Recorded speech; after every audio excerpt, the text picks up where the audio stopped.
Hey everyone, Sarah at Nova again. And this week, we're going to talk about what I think is one of the most batshit crazy sports in the world. Pardon my French. And that is dirt hill climbing. And we have in here, this shot. This, if you've been in our shop, have you seen these videos? This lives here on permanent display. This is a Kawasaki H1 500cc triple hill climber. It's actually wedged into a Kawasaki 250 frame, and you've got a home stretch swing arm and homemade struts on the back and early paddle tires where they just took a row of the knobbies out for that.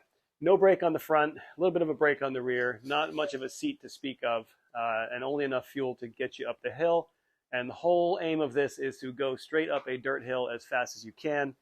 And if you got time in your hands and you're not familiar with this sport, look it up on YouTube. It's still a real thing. People do it, and when people fall off these bikes, they don't really so much fall off the bike and hit the ground as they fall off the bike and fall down a mountain.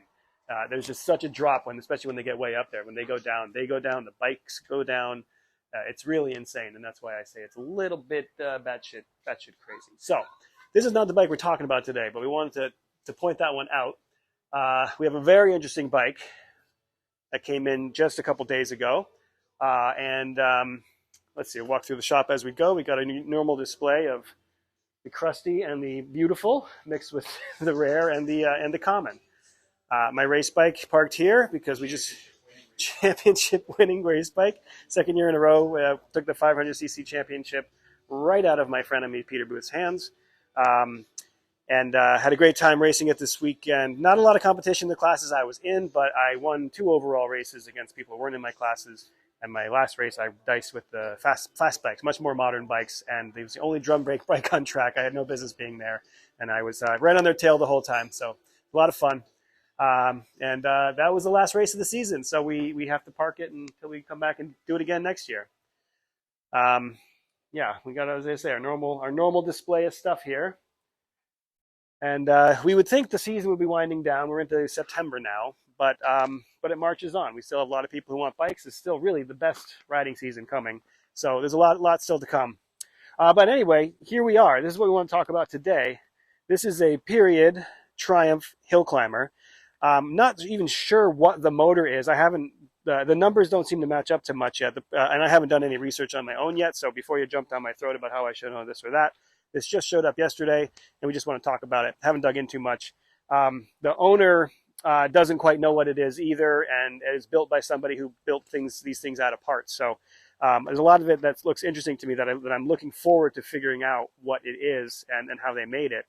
But yeah, this is just gnarly. There's no other words for it. It's clearly built by somebody who knows what this is for. You've got the handmade paddle tires here. And if you're not familiar with the dirt world and the hill climbing and sand riding and stuff like that, the paddles are there to really dig into the dirt. Not so much for cornering, not so much for doing anything but going in a straight line as quick as possible. So that's why they did that. They cut them. This is, I don't even know what this tire is. It's a Swedish tire. It almost looks like a tractor tire. It probably is a motorcycle tire, given the knobs on it, but not something I'm familiar with. Very hefty and kind of interesting. A lot of little details on this thing. Obviously a little seat because you're not going to spend too much time on it. You see these huge foot pegs here, or excuse me, platforms here instead of the foot pegs. That's because you're going to be standing on that. And you may be bounced around a bit, so you want to have a lot of friction area, a lot of surface area for your foot. Let's see, on this side of the bike, you've got these Electron carburetors. These are period, 60s, early 70s, really. This bike was built in 70, I think, for the 70 season. Might have been 71, and there actually are records for it. So we'll get into that as time goes on. But these Electrons are 70s kind of hot stuff, the good kit. They're basically the first or one of the first flat slide carburetors. Gartner was another one that was making stuff at that time. But flat slide is what all the sport bikes were running until fuel injection took over. It's much more responsive, throttle responsive, and good flowing and kind of cool. You've got the plastic float bowls. So you can see how much fuel you have in there. That's kind of a gimmick, but when you are running in the dirt so much, I think it actually does have a purpose, because if you suck in dirt and it gets into the fuel, you can tell if you got dirt accumulating down there. and you want to drop it down and clean it out so you can keep running and not get everything clogged up. So that's one purpose of something that actually seems does have a use, where most of the time it's just kind of looks cool. You've got your drilled plates here for lightness, as we say, build the bike and add lightness to it. Drilled mounting plates here as well. And then up here, this is another very interesting period thing.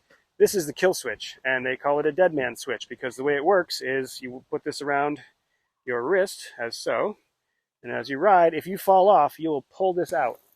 And what it'll do is it'll allow the basically the magneto to ground out by just a simple contact point. Now, this is a contact point that you would use on a point system. This is the homemade setup, and all this is a piece of leather that goes there and stops it from making contact. And as soon as that grounds out, the bike can't make spark anymore. So, very simple system, very cool. I wish I'd thought of it myself. I saw it yesterday, and it's like, wow, that is the coolest thing I've ever seen. So simple, right up my alley as far as just rugged, and it works. And that was kind of the norm on a lot of these things. So you have to have that so the bike doesn't keep running up the hill if you go up there. If we come around this side, we can see a couple other things. And there's something really interesting about this bike. If you're sharp and eagle-eyed out there, you may have noticed. I'll get to that in a minute, give you a chance to look around, see what looks different. But you might notice this here is also not the same. The normal shifter would be like this. This is so you could kick it forward. And these guys would basically pop it into top gear and just go. Slip the clutch and just dump it. If you had to, you could kick it back and then kick it forward again, downshifting. And then you've got your kickstart lever. You fold this up out of the way, kick it to start it, and then voila, you take it off so it's not in the way. And you don't have to worry about it hitting your ankles as you go, bouncing over all these bumps. And if you fall off, it's not going to hit you and grab your leg. So a lot of little modifications were made just to make it simpler to get up the hill in a timely fashion. You'll notice the magneto here, versus the point system that the bike would have had. This is an extra competition-only magneto. The bike's not going to have a charging system. There's no lights or anything, so all you have to do is make spark. And normally the wires come out here, but they've drilled holes in the body here and sent the spark plug wires out the top. So as the bike crashes, which it inevitably will, it doesn't tear these off. So another smart kind of little modification made probably from years of having these things break and then realizing you got to do it a better way. So while we're down here, let's talk about this very interesting thing. You'll notice there's no oil tank on this bike. You'll also notice this is not an oil and frame Triumph. So where are they keeping the oil? What is this hose doing? This is one of the most bizarre things. I've never seen it before. Don't ever attempt this on a street bike. But what they've done is they've used the transmission as the oil tank, as the oil reservoir. And where the transmission would drain is where it pumps into where the oil pump, the inlet to the engine, and where the transmission would be filled, it returns to. Crazy. It's not a high volume of oil. I think you could maybe get a quart in there, quart and a half, if you're really I don't know, maybe a quart. But and also you're filling it up with swarf from the gearbox, and the gearbox swarf is going to be hardened flakes of metal and stuff. So it's really a scary proposition as far as the longevity of a bike goes. Why you would never do that on a street bike. But for this purpose, where you're going to run it up the hill once and then change the oil right away, it's kind of interesting. I guess they save some weight from not having that extra piece of metal there. I'm not sure how I feel about it as an actual good thing to do, and even on this purpose, but it's interesting as hell. So that's really something. And apparently the builder, I should know the builder of the bike. I don't off the top of my head right now. This was one of the things that they did, and it's just fascinating. So whether I like it or not, when you get into the world of competition, people just start doing all sorts of stuff to just get that little bit of an edge. And that I can respect. It's kind of cool. This bike came with 2 sets of tires, actually. So, and I don't know enough about dirt hill climbing to know when you'd use what. I don't think we have the other ones. Oh, we do have the other ones handy. Good.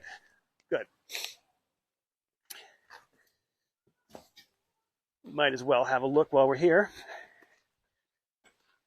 So this one would take the place of this big paddle one, and they would put chains on this, like like you do on trucks or in cars in snow, chains for the dirt. And you'll notice there's no brake on this one, whereas there is a brake on the one that's on there. And then the front one would go with this. This would be a match set. So you have a knobby in the front and a very small brake. This brake looks like it's off of a BSA Bantam or maybe a Triumph Cub. Very small, single leading shoe, just enough to get you to slow down, to get back down the hill or something. You're not going to do a whole, once you're at speed, that brake won't do a whole lot for you. But yeah, just it's kind of interesting, the options. And again, this is wider, this is thinner. I would love to know that in that rear, both the set, it's a lot wider than this set. What uses they were using for them is that, is the wide set for loose sand and the narrow set for harder pack stuff. I don't know. And if you do know out there, chime in. We'd love to hear that stuff. You'll also notice the size of these sprockets. That's ridiculously large. Sometimes, not on this one, sometimes they bolt a big sprocket onto a smaller sprocket. You can see the comparison. This is just a homemade sprocket. But it's very, yeah, this one too. Yeah, that one's even bigger. Just huge. And the reason for that is that you just want a ton of torque. And a sprocket that large is why you could start the bike in third or fourth gear going up a hill and not really run into too much of a problem.